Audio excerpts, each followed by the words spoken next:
Support comes from the Missouri Forest Products Association, honoring Arbor Day on April 26th, with an ongoing commitment to sustainable stewardship and conservation of Missouri's forests. ChooseWood.com.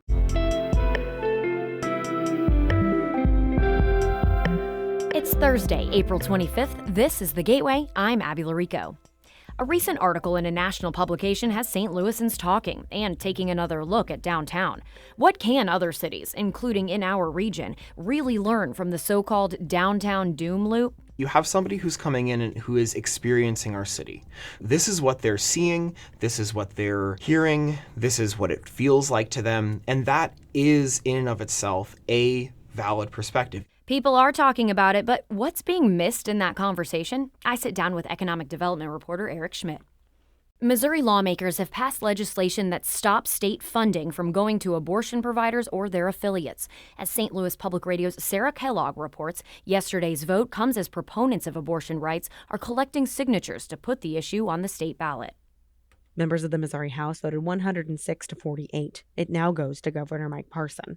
The bill bars any state funding from going to abortion providers or their affiliates. This means that Planned Parenthood locations in the state would not receive state reimbursements for services provided to Medicaid patients.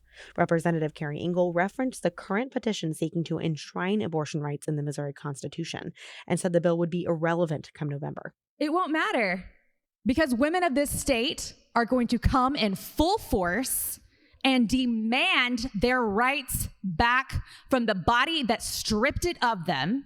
The deadline to collect the necessary signatures to put the issue on the ballot is May 5th. In Jefferson City, I'm Sarah Kellogg, St. Louis Public Radio. This week, Bi-State Development hosted 2 public meetings seeking feedback on the proposed north-south Metrolink expansion called the Green Line. The 5.6-mile project would connect Chippewa Street to Fairground Park and come with a price tag of over $1 billion. Gravois Park resident Charity Powell says she supports more robust public transportation, but wonders if this project is the correct move right now. I just feel like we're putting our priorities out of whack. Like we should invest in the community and then bring the train down instead of we build it and they come and they don't come and now we've thrown away money. Powell says she would like to see more resources into her community, like grocery stores, before a new train line. There will be another public meeting on the proposed Green Line next Tuesday via Zoom. The top 2 officials at Webster University received 6-figure performance bonuses last school year as the school faced a rising deficit. As St. Louis Public Radio's Lauren Brennicky reports, the school rewarded them while struggling with financial problems. Chancellor Elizabeth Strobel received nearly $1 million in compensation in 2022, including a $174,000 bonus. The tax documents also show that President Julian Schuster received a $153,000 bonus, even as the school lost more than $5 million that school year. Webster student Luke Adams says he's concerned the university is spending too much on executive compensation, while students don't have all the classes they need. Really, genuinely gutting the humanities department and all the while paying this one individual such an obscene amount of money. Strobel and Schuster received votes of no confidence from faculty in September. University officials announced that Strobel will retire in June. I'm Lauren Brennicky, St. Louis Public Radio. School counselors, psychologists, and nurses in Illinois say there aren't enough of them, and things are getting worse. State lawmakers were told more students need mental health services following the COVID-19 pandemic. Dr. Jyothi Kaloja is a school psychologist in Rockford. It's hard because my door is usually a revolving door and students aren't necessarily going to be serviced for that.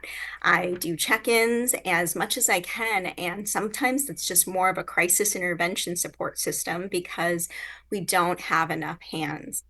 Kaloja says the problem is compounded when people leave due to the stress of being overworked. She and the other speakers offered a number of potential solutions, including loan forgiveness for school psychologists who work in underserved areas.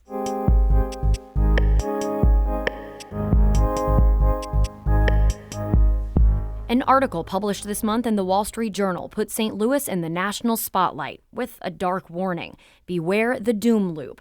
It points to empty office buildings and shuttered restaurants, calling downtown a real estate nightmare. It cites University of Toronto findings that downtown St. Louis was the slowest American or Canadian city to return to pre-pandemic activity, based on cell phone data. This week, the university retreated, now saying its data can't actually offer a conclusive comparison. But the depiction of the city in that original article still has people talking. So I asked St. Louis Public Radio's economic development reporter, Eric Schmid, about the response from local leadership. It's interesting. I think we've seen a lot of public responses that say this story misses a lot of the great strides that we've made, and point out a lot of the activity that is happening that might not be captured by cell phone data. Another good point to look at would be sales tax receipts, which are doing pretty well. That means that people are spending money, and that if people are spending money in businesses that are in St. Louis's downtown, that means that people are there. On the other hand, I think that it's a very clear wake-up call to say this deserves even more of our attention. Wow, look at St. Louis. It's so empty. These buildings are deteriorating.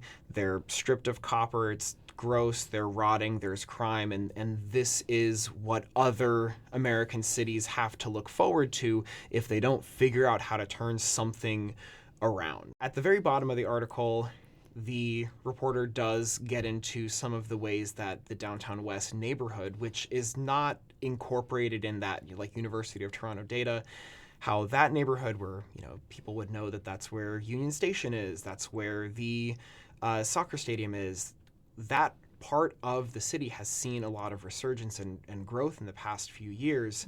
So it says, hey, look, this is working, but it's not downtown. That seems to be one of the issues a lot of people are taking with it, is that the definition of downtown is quite restricted.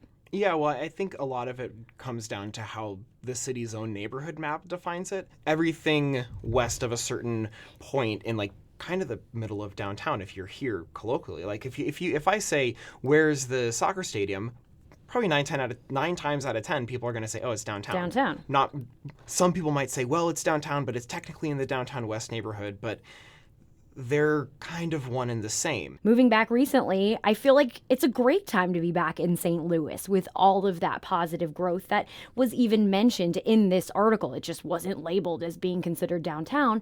But you do also hear from a lot of folks in the outside areas, I don't go downtown anymore, and it's sad because it's not what it used to be. There needs to be the ability for entertainment, restaurants, and other things. I think that one of the things that stuck out to me in this Wall Street Journal article was how a St. Louis sandwich shop, St. Louis bread sandwich shop, part of the Panera chain is how they put it, which obviously is a bit of a signal that this is not written by a St. Louis native. Yes, exactly. But okay, so that store closes, and it was really holding together the neighborhood, except for in the past 4 years at least, there are 3 new restaurants that I point people to in downtown that are all immigrant run, immigrant owned, that are phenomenal.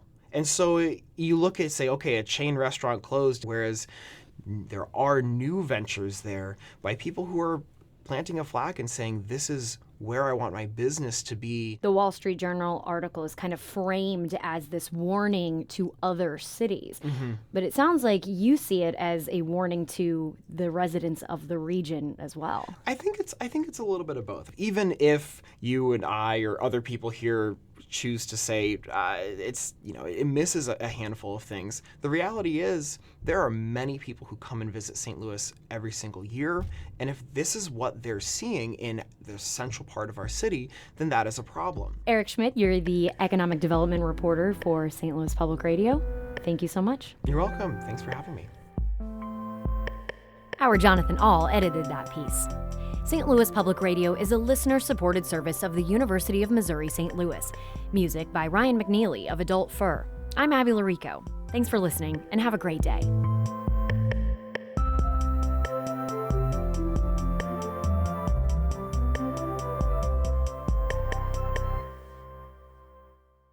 Support comes from the Missouri Forest Products Association, honoring Arbor Day on April 26th, with an ongoing commitment to sustainable stewardship and conservation of Missouri's forests. ChooseWood.com.